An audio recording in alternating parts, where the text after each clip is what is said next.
कराची की मलिर जेल से 136 कैदी फरार। जेल सुप्रीडेंट के मुताबिक 216 कैदी फरार हुए, 80 को पकड़ लिया गया है। 136 की तलाश जारी है। डीआईजी जेल कराची मोहम्मद हसन सेहतू ने बताया कि 600 से ज्यादा कैदियों ने जेल में तोड़फोड़ की।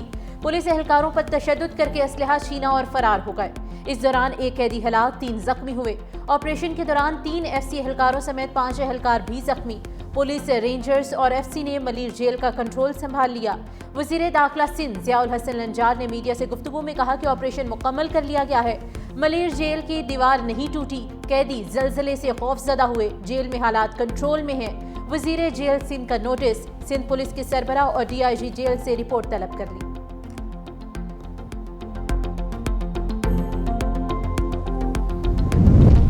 बिलावल भुट्टो ने पहलगाम हमले को बगैर तहकीक पाकिस्तान से जोड़ने की भारतीय कोशिश को मुस्तरद कर दिया।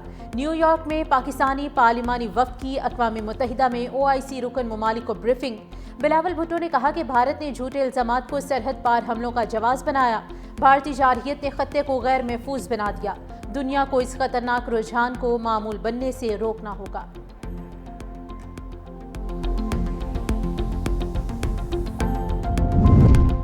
मोदी को आलमी सफारतकारी में शिकस्त दर शिकस्त। कनाडा में G7 इजलास में अब तक दावत न मिली। 6 बरसों में पहली बार भारतीय वज़ीर आज़म मुमकिना तौर पर इजलास में शिरकत नहीं करेंगे। भारतीय मीडिया के मुताबिक मोदी को G7 सरबराही इजलास में शिरकत के लिए बाज़ाब्ता दावतनामा नहीं मिला।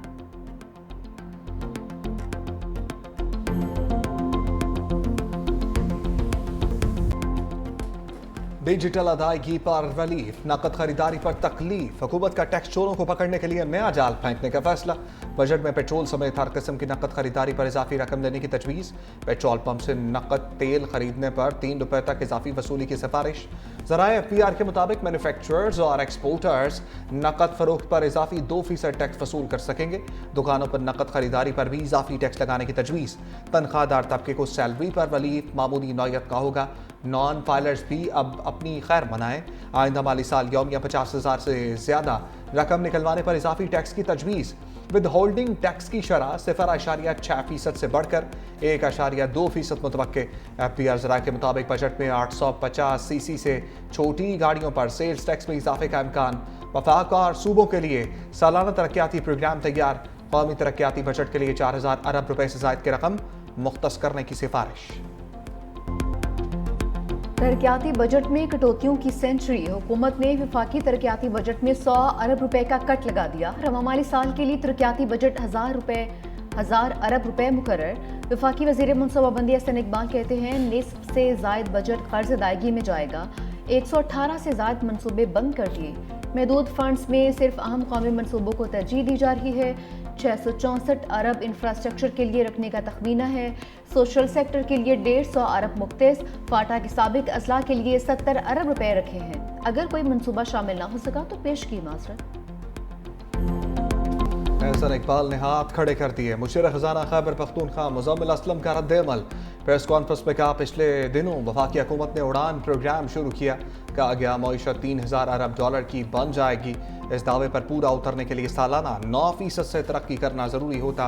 इस बार तरक्की का हदफ सिर्फ 2.4% रखा गया है। वफाकी हुकूमत ने 1,800 अरब के तरक्याती प्रोजेक्ट्स ख़त्म कर दिए। ज़राअत 2023 के मुकाबले में नीचे चली गई।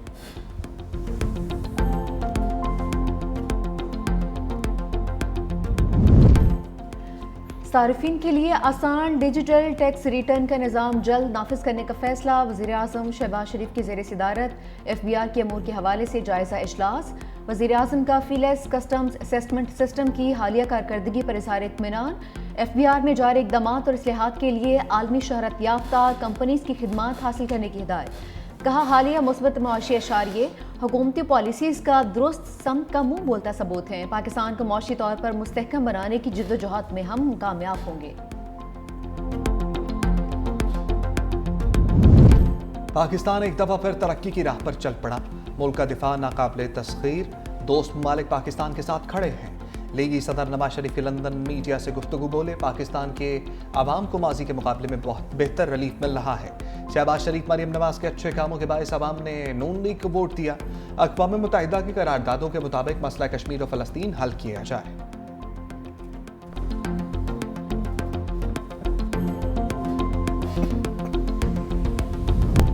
बानी तहरीक इंसाफ का चौथी बार पोलीग्राफिक टेस्ट करवाने से इनकार। लाहौर पुलिस की टीम टेस्ट के लिए डियाला जेल पहुंची। साबिक वज़ीर-ए-आज़म ने तफ्तीश में ताउन किया, न टेस्ट करवाया।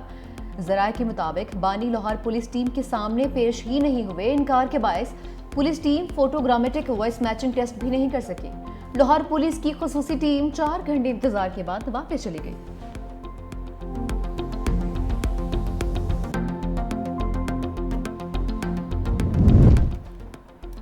दासारा भर जाना केस, वज़ीर-ए-आज़म से बानी के वकील की जरा। शहबाज शरीफ बजरिया वीडियो लिंक अदालत में पेश। वकील ने सवाल किया, क्या बानी पीटीआई का दाखिल करदा जवाब दावा पढ़ा है? वज़ीर-ए-आज़म ने जवाब दिया, मैंने बानी का जवाब दावा बिल्कुल भी नहीं पढ़ा। शहबाज शरीफ जरा के दौरान वकील के तर्ज सवालात पर बरहम कहा, वकील साहब स्टैम्प और साइन में पड़े हैं, केस पर नहीं आ रहे।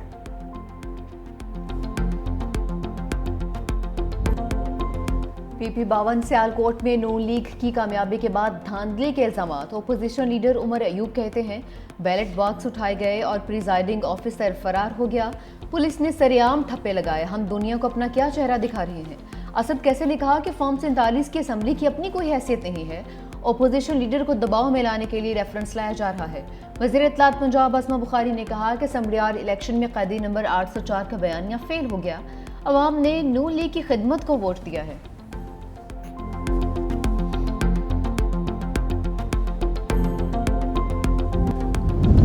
पाकिस्तानी फ़ज़ाई हदूद बंद, भारतीय एयरलाइंस की सांसें बंद। एयर इंडिया का अपने अखराजात बढ़ने का एतराफ़। Chief executive officer Campbell Wilson का कहना है कि पाकिस्तानी फ़ज़ाई हदूद की बंदिश से बराह रास्त परवाज़ों का दौरानिया बढ़ गया। एयरलाइन के मुनाफे पर भी गहरा असर पड़ा है। बरतानिया समेत मगरबी ममालिक के लिए परवाज़ों के दौरानिया में 1 घंटे का इजाफा हुआ। एयरलाइन को इजाफी फ्यूल का खर्चा उठाना पड़ रहा है।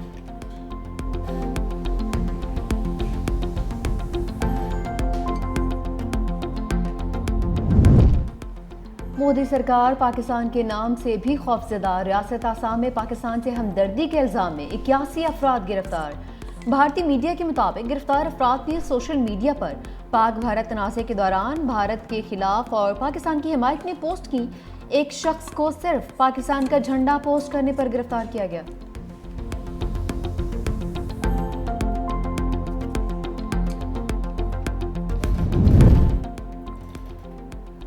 बड़ी ईद की खुशियों को 4 चांद लग गए। वफाकी हुकूमत का ईद उल अज़हा पर 4 छुट्टियों का ऐलान। 6 से 9 जून तक तातीलात होंगी। सेक्रेटरी काबीना ने छुट्टियों का नोटिफिकेशन जारी कर दिया।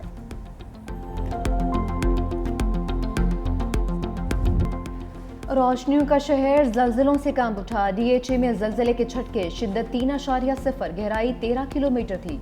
कराची में इतवार से अब तक 9 बार जल्जला आ चुका। शहरी खौफजदा घरों से बाहर निकल आए। शहर में जल्जलों की वजह सामने आ चुकी। चीफ मेट्रोलॉजिस्ट अमीर हैदर कहते हैं कि जल्जले के झटके लांडी फॉल्ट रीजन में आ रहे हैं। ये जल्जले के मामूली झटके हैं। इस फॉल्ट लाइन पर कभी बड़े जल्जले के झटके नहीं आए हैं। कराची की दूसरी फॉल्ट लाइन थाना बोला खान के करीब है। ये दोनों मुतहरिक फॉल्ट लाइन्स हैं। फॉल्ट लाइन को मामूल पर आने में चंद रोज लग सकते हैं।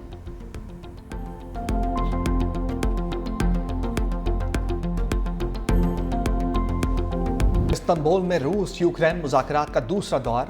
दोनों ममालिक के रहनुमाओं के दरमियान 1 घंटा बातचीत। तुर्क वज़ारत ख़ारजा के मुताबिक मुज़ाकरात मनफी तरीके से ख़त्म नहीं हुए। तुर्क वज़ीर ख़ारजा हाकान फैदान की बतौर सालिस शिरकत। कहा, मुज़ाकरात का मकसद यूक्रेन और रूस के दरमियान पायदार अमन का हसूल है। तुर्किया इस हवाले से इक़दाम उठाने को तैयार है। गुज़श्ता रोज़ यूक्रेन ने ड्रोन हमलों में रूस के दर्जनों तैयारे तबाह कर दिए थे।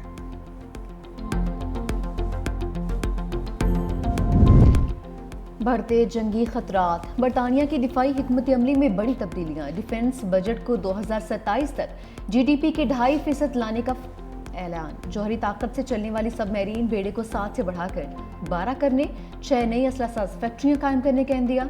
साइबर दिफा के लिए खसूसी कमांड बनाने का भी इरादा जाहिर कर दिया। बरतानी वज़ीर-ए-आज़म कीयर स्टार्मर कहते हैं कि रूस समेत दीगर खतरात से निपटने के लिए जंगी तैयारियों की जानिब बढ़ना होगा।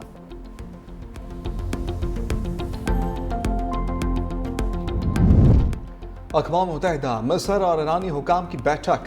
काहिरा में ईरान में बढ़ती हुई यूरेनियम मफसूदगी पर मुज़ाकरात। ईरानी वज़ीर ख़ारजा अब्बास अराक़ची की मिस्री सदर अब्दुल फत्ताह सीसी से मुलाकात। न्यूक्लियर एजेंसी के डायरेक्टर राफेल ग्रोसी का बढ़ती यूरेनियम मफसूदगी पर तशवीश का इज़हार।